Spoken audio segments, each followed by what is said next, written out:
کالا پانی کی سزا سنتے ہی قیدی موت کی خواہش کیوں کرتے تھے؟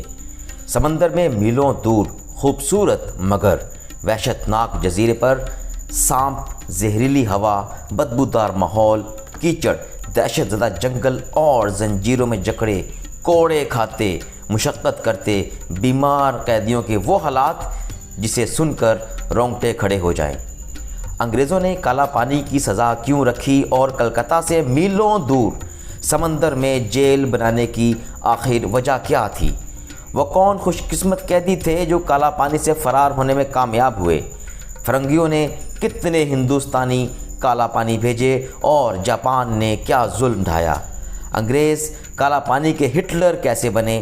دنیا کہانی میں آج کالا پانی کی ساری کہانی سنیں گے۔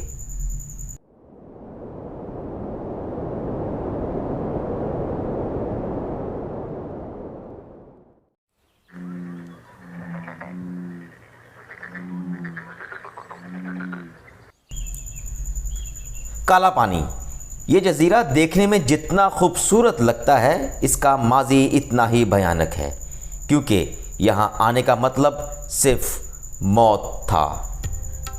برصغیر میں کالا پانی سمندر میں دور دراز علاقے کو محاورے کے طور پر کہتے تھے، لیکن اصل کہانی بھی کچھ ایسی ہی ہے۔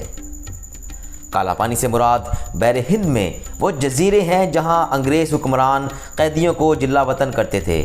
ان جزائر کا نام انڈمان نکوبار ہے، جو کلکتہ سے 780 میل جنوب میں واقع ہیں۔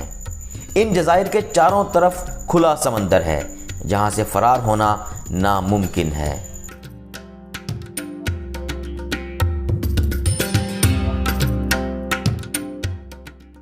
سن 1857 کی جنگ آزادی کے بعد برصغیر کے باشندے انگریزوں کے عطاف کا شکار ہوئے تو پھانسیوں، گولیوں اور توپوں سے آزادی کے جان بازوں کو چن چن کر قتل کر دیا گیا۔ جب اس سے بھی دل نہ بھرا تو انگریزوں نے حریت پسندوں کو سبق سکھانے کے لیے انڈمان جزائر کو چنا اور بحری جہاز بھر بھر کر قیدیوں کو یہاں سمندر، موسم، سانپوں اور بیڑیوں کے رحم و کرم پر چھوڑ دیا گیا۔ اس وقت ان جزائر پر کیا ماحول تھا جو آپ سننے جا رہے ہیں، شاید اس کا تصور بھی نہ کر سکیں۔ یہ جزائر کیچڑ سے بھرے تھے۔ یہاں مچھر، خطرناک سانپ، بچھوؤں، جونکوں اور بے شمار اقسام کے زہریلے کیڑوں اور چھپکلیوں کی بھرمار تھی۔ سن 1858 کو سینکڑوں قیدیوں کا پہلا قافلہ یہاں پہنچایا گیا۔ یہ وہ قید خانہ تھا جس کی در و دیوار ساحل اور سمندر اور چھت آسمان تھی۔ قیدی قید ہونے کے باوجود آزاد تھے، لیکن فرار کے سارے راستے بند تھے۔ جب قیدیوں کا پہلا قافلہ کالا پانی پہنچا تو ان کا استقبال پتھریلی زمین، سنگلاخ پہاڑ، گھنے جنگل، کھلے آسمان، زہریلی آب و ہوا، پانی کی قلت اور دشمن قبائل نے کیا۔ انڈمان کے جزائر یا کالا پانی ہی وہ جگہ تھی جسے ہندوستان کی جنگ آزادی کی قربان گاہ قرار دیا گیا۔ قیدیوں کے پہلے پڑاؤ پر فرنگیوں نے تو اپنے خیمے بنا لیے، لیکن قیدیوں کو جھگی ٹائپ کی جگہ ملی۔ یہاں نہ کوئی فرش تھا نہ پانی۔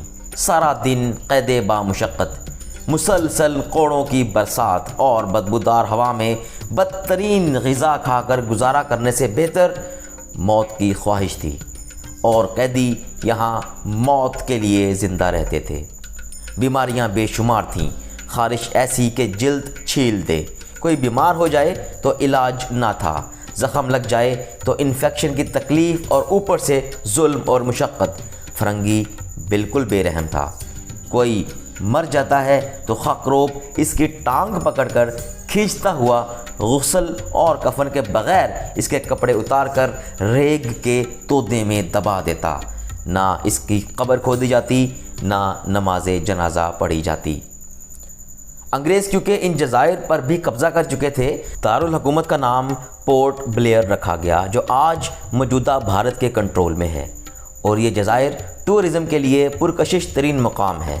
لیکن 19ویں صدی میں یہ فرنگی کی وہ جیل بنی جسے قیدیوں نے خود اپنے ہاتھوں سے تعمیر کیا۔ قیدیوں سے پہلے جنگلات کی صفائی کروائی جاتی رہی۔ اور پھر انہیں یہاں مستقل رکھنے کے لیے خواتین قیدیوں کو بھی بسایا گیا اور آپس میں شادیاں بھی کروائیں۔ خواتین کی تعداد کم پڑ جاتی تو ہندوستان سے بحری جہاز بھر کر مزید خواتین یہاں لائی جاتیں اور ان کو ہمیشہ کے لیے کالا پانی کے سپرد کر دیا جاتا۔ یہاں سے فرار ہونے کا راستہ تو پہلے ہی بند تھا، لیکن جو قیدی دل پر ہاتھ رکھ کر فرار ہونے کی کوشش کرتا تو اس کا انجام بڑا بھیانک ہوتا۔ مارچ سن 1868 میں 238 قیدیوں نے فرار ہونے کی کوشش کی تو ایک ماہ بعد یعنی اپریل تک سب پکڑے گئے۔ ایک نے خودکشی کر لی اور 87 کو پھانسی پر لٹکا دیا گیا۔ لیکن 2 قیدی ایسے بھی تھے جو کالا پانی سے فرار ہونے میں کامیاب ہو گئے۔ ان قیدیوں کا نام تھا مہتاب اور چیتن۔ ان دلیر قیدیوں نے درختوں کی لکڑیاں جوڑ کر ایک تختہ بنایا اور 26 مارچ سن 1872 کو سمندر کی لہروں کو چیرتے ہوئے خود کو بے رحم موجوں کی نظر کر دیا۔ مہتاب اور چیتن خلیج بنگال میں اترے۔ کلکتہ 750 میل دور تھا۔ کھانے پینے کا سامان نہ ہونے کے برابر تھا۔ اوپر آسمان، نیچے سمندر اور خون خوار مچھلیاں اور طوفان کا خطرہ الگ۔ لیکن ان تمام خطرات کے ساتھ ساتھ ایک خطرہ فرنگی کے پہرے داروں کا تھا۔ اچانک ان کا ٹاکرا بھی ایک برطانوی بحری جہاز کے عملے سے ہو گیا، مگر مہتاب اور چیتن نے فرنگیوں کو بڑی ہوشیاری سے قائل کر لیا کہ وہ تباہ ہونے والی کشتی کے ماہی گیر ہیں۔ انگریز عملے نے ترس کھایا اور آخرکار انہیں لندن پہنچا دیا گیا۔ لیکن یہ مہمان نوازی نہیں بلکہ ایک جال تھا۔ فرنگیوں نے دونوں کو کھلایا، کپڑے پہنائے اور ایک بستر دیا، لیکن جب وہ سو رہے تھے تو مالک کرنل ہیوز نے ان کی تصاویر کھینچیں اور حکومت کو بھجوا دیں۔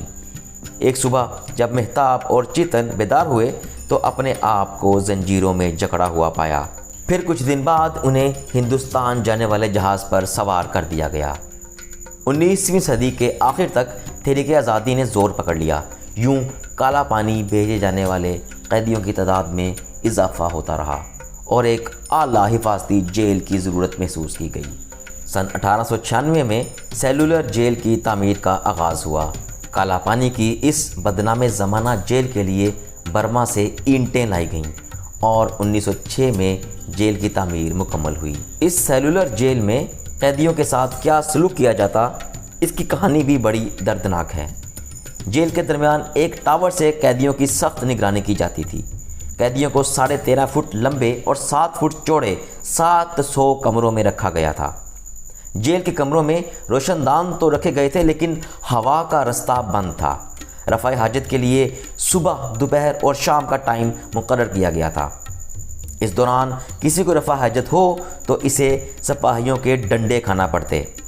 ایک پھانسی گھر بھی بنایا گیا تھا تاکہ انگریز جسے چاہیں لٹکا سکیں۔ قیدیوں کو ذہنی تشدد دینے کے لیے جیلر کوٹریوں کو بند کر کے چابی اندر پھینک دیتے تھے۔ تاہم تالے اس انداز سے بنائے گئے تھے کہ قیدی جیل کے اندر سے تالے تک نہ پہنچ سکیں۔ پھر قیدیوں کی بے حسی کا تماشا دیکھا جاتا اور ظلم کر کے اپنی انا کی تسکین کی جاتی۔ جیل کے اندر ہر کوٹری میں صرف ایک لکڑی کی چارپائی، 2 برتن، ایک پانی پینے کے لیے اور ایک رفع حاجت کے لیے اور ایک کمبل ہوتا تھا۔ اکثر قیدی کوٹری کے ایک کونے میں رفع حاجت کرتے اور پھر انہیں اپنی ہی گندگی کے قریب لیٹنا پڑتا۔ قیدی ایک دوسرے سے الگ رکھے جاتے۔ ایک قیدی جس کا نام ساورکر تھا، اس کو 3 سال بعد پتہ چلا کہ اس کے بڑے بھائی بھی اسی جیل میں قید تھے۔ صرف یہی نہیں بلکہ ہٹلر کی طرز پر دواؤں اور انجیکشن کا اثر دیکھنے کے لیے قیدیوں پر میڈیکل تجربات بھی کیے جاتے، جس سے بہت سے قیدی جان کی بازی ہار جاتے۔ قیدیوں کو سزا کیا دینی ہے اور کیسے دینی ہے، اس حوالے سے کالا پانی کے جیلر ڈیوڈ بیری کا نام کافی بدنام ہے۔ سن 1909 سے 1931 کے درمیان یہ جیلر طرح طرح کی سزائیں دیتا، جن میں چکی پیسنا، تیل نکالنا، پتھر توڑنا، لکڑی کاٹنا، 1 ہفتے تک ہتھکڑیوں اور بیڑیوں میں کھڑے رکھنا، تنہائی، 4 دن تک بھوکے رکھنا وغیرہ شامل تھیں۔ تیل نکالنے کا کام اور بھی دردناک تھا، کیونکہ یہاں سانس لینا بہت دشوار تھا۔ زبان سوکھ جاتی تھی، دماغ سن ہو جاتے تھے، ہاتھوں میں چھالے پڑ جاتے تھے۔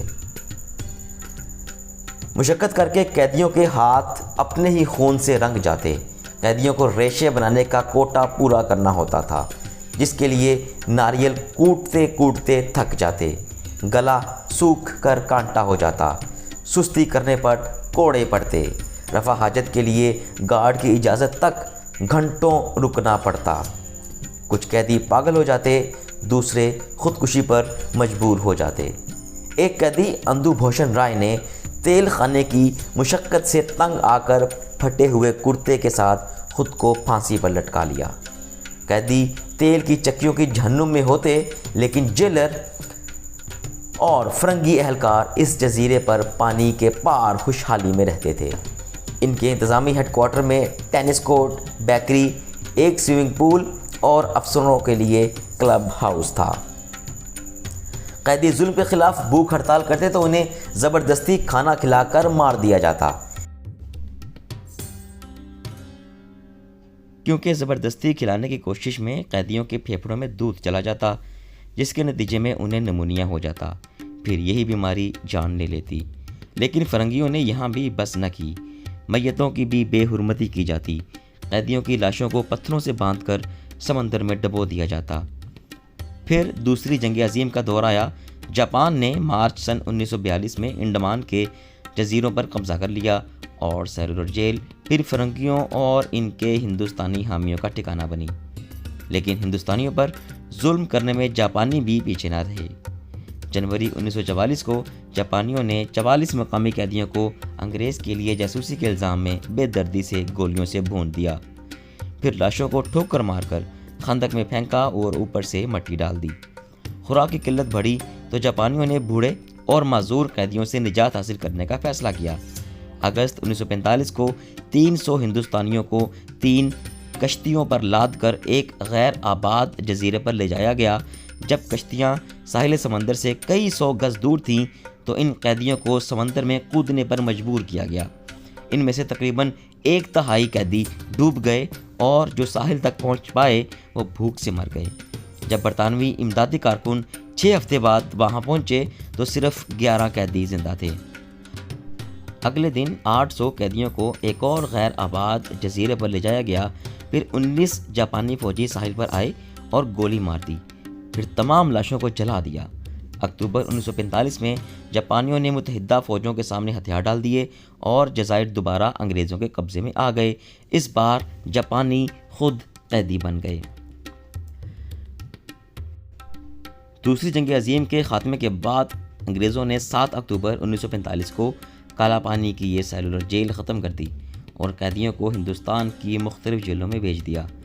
کل 80,000 ہندوستانیوں کو سزا کے طور پر کالا پانی بھیجا گیا تھا۔ انگریز تو چلا گیا، لیکن کالا پانی کی اس جیل میں فرنگیوں کا ظلم اور سسکتی زندگیوں کی تلخ یادیں آج بھی قید ہیں۔ یہ جزائر اب سیاحت کے لیے کافی مشہور ہیں۔ یہاں کی کل آبادی 4 لاکھ ہے اور کنٹرول بھارت کے پاس ہے۔